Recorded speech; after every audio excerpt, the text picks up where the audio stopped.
Hey everybody, how you doing? Mike here from the mob, the mafia, and the man. Want to take the time to discuss 9/11 from my perspective and then my thoughts. First off, being in the ignominious position of having not had a very stellar career, to say the least, as a police officer, I find myself in a difficult position often when it comes to 9/11. Obviously, John, my co-host on the show, John Alite, is going through a difficult time himself right now, experiencing great loss, and we as a unit and as a community involved with the mob, the mafia, the man, the John Alite show, and soon to be Sink or Swim, which will be the new season, we are very concerned about the representation of those that have fallen to the horrific terrorist acts that were bestowed upon us during the 9/11 incident.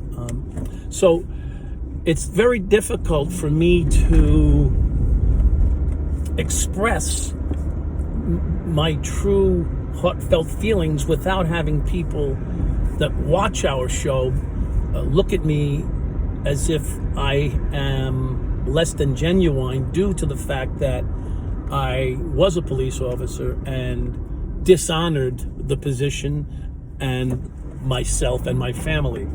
But I want to share this with you. Still, the actual incident and the results there from the incident have been very impactful on my family.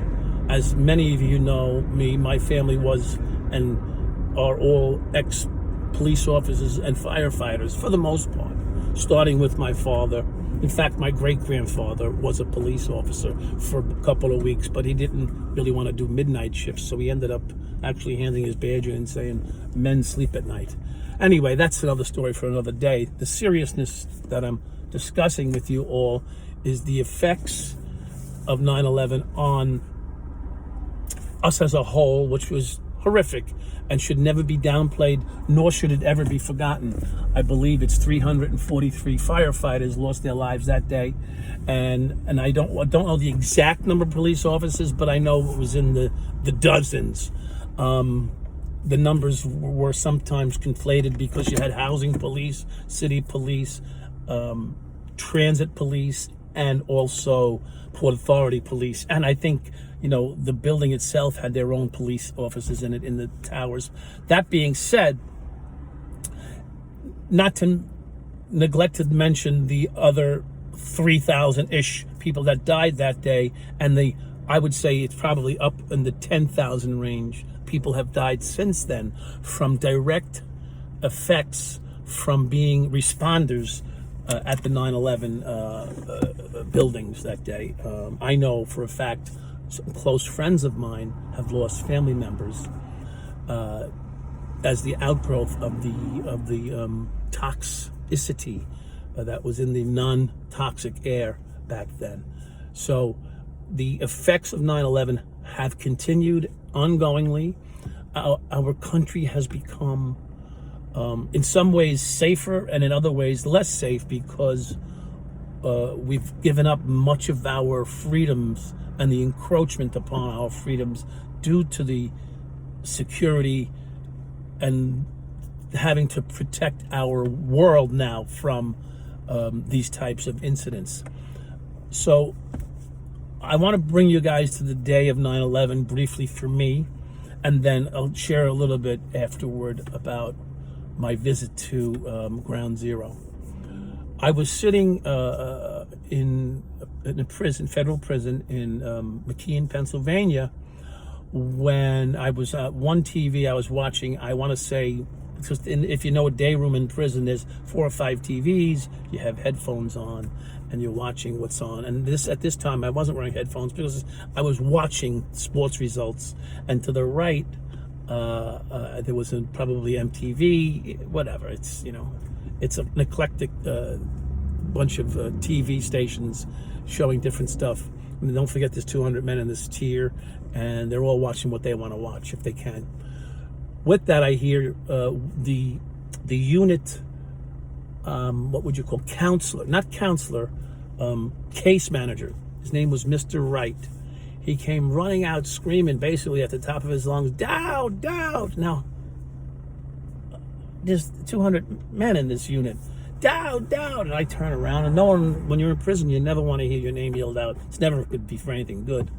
And I turn around and I say, what's up? To the case manager.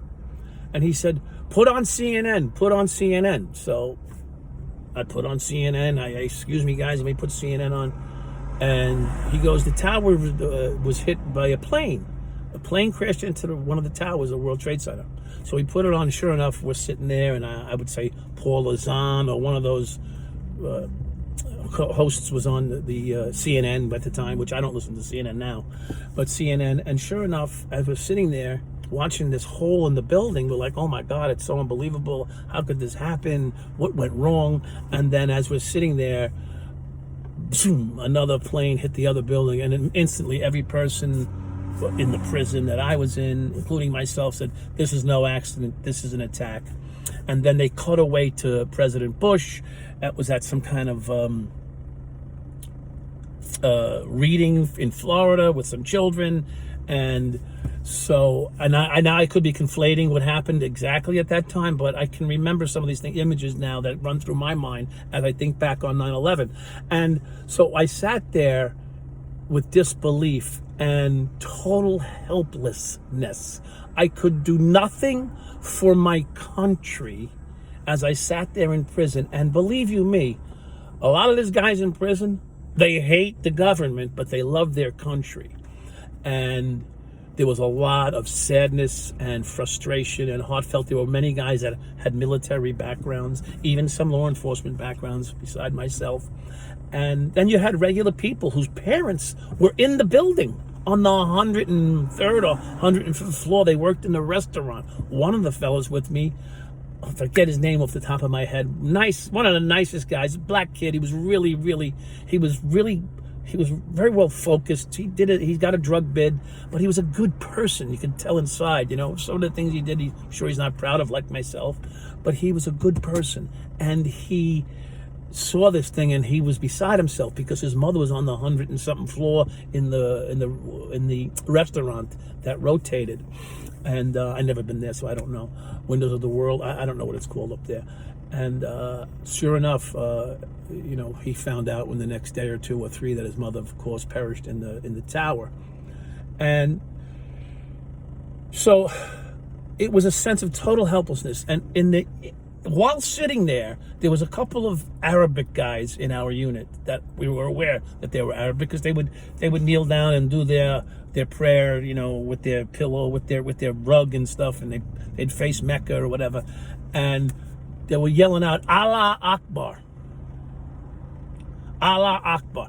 So it was almost like, and here's what I would say from that position, like it was disrespectful. It was discourteous. It was inconsiderate. And these people were Americans that were doing this. And I say Americans, they may not have been born in America, but they were American citizens.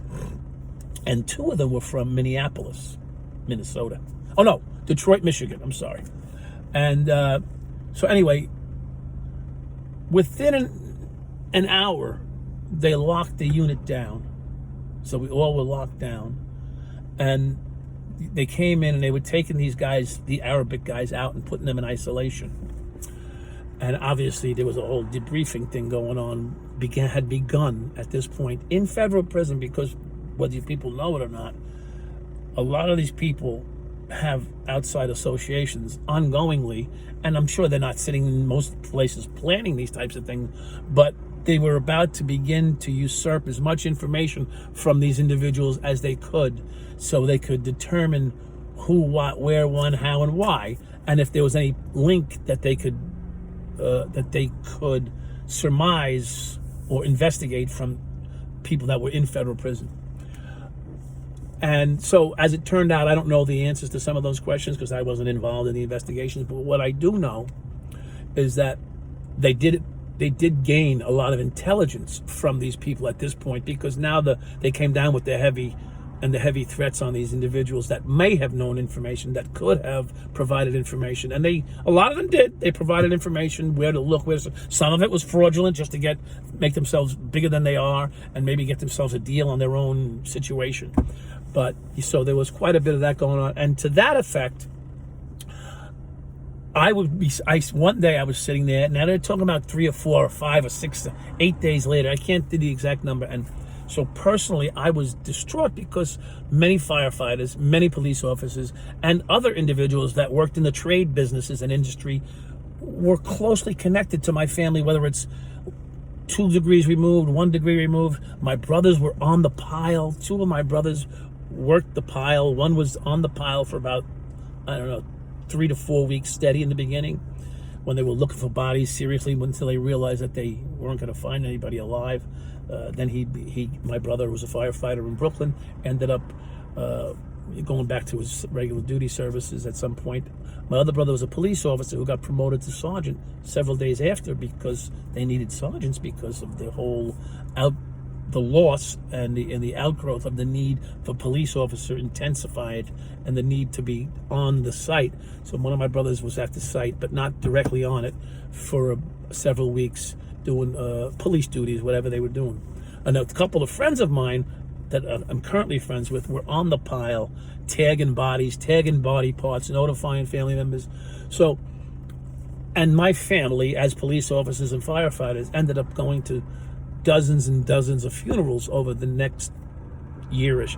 Let's say year. I don't know how long the funerals ongoingly went. So it was quite a direct effect, not to me personally, obviously.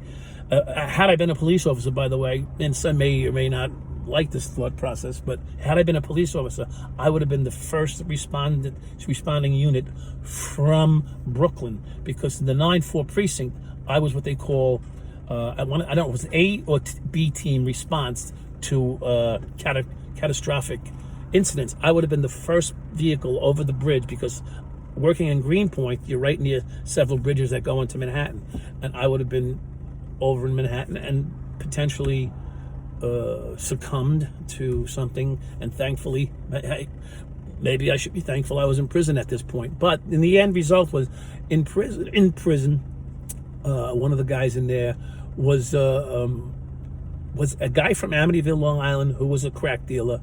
And one day we were sitting there watching TV, and they listed all the names of the people that died. And much to his aloofness, he said, "Who gives a shit about all those white people that are dead? Nothing but a bunch of white people." And I was so fucking pissed that he said that. First of all, the guy sitting next to me at that time was a friend of both a friend of his and a friend of mine, and he was a black guy whose mother was in the restaurant on top of the World Trade Center. And I fucking snapped on him. I said, "Yo, those are my people. Those are our people," meaning him and I. I said, "You have no business talking like that." "Yeah, what are you gonna do?" Now it turned into a thing. I said, "You know where I live." I lived right next door to him, by the way. My room was 102, and his is 103, something like that. It could be 103, 104, I can't remember. I said, "You know where I live if you want to do something about it, but you have no business talking like that." And he was all fretting in my face. "Yeah, what are you gonna do with whatever you want? Make a move." Here I was in prison fighting over the valor of those that risked their lives to save others. And here I am just about to get in a fight with a young buck, by the way, probably 6'2", 235, all jacked up, 27. I'm 44, 43, whatever I was, 42, maybe 41 at the time. I was 42 at the time. In good shape, but, so I was no slouch. But, and that's how 9/11 was to those that were in prison and that cared. So it did affect us. Shanksville, Pennsylvania was about 150 miles from where I was. So we personally, and I know for the guys that were incarcerated at the time, and many people don't necessarily want to empathize or sympathize with the incarcerated people, but we still are people, and we still have feelings. And there's many days and nights, and today even and currently when they announce the names, I'll sit there and cry as I feel the loss of those innocents that went in to help. And so to that point, one day I went, I think at the time I was with Tara, who many of you have come to know through my shows and through my appearances, and we went to 9/11, to the ground zero. And I'll tell you what, there's no other feeling in the world like going to that. So I recommend it if you really want to feel connected to those that had lost that day. And it was very moving, very, very different. And I recommend you give it a look one day. You'll get the full gravity when you see the names etched in the marble that's laid out there in the hole in the ground that many people just was the last thing that they succumbed to. So 9/11 survivors and family members and those that have passed, some gave, I say this, they gave their all, some gave more. I want to thank you from the bottom of my heart, and we will never forget. Peace.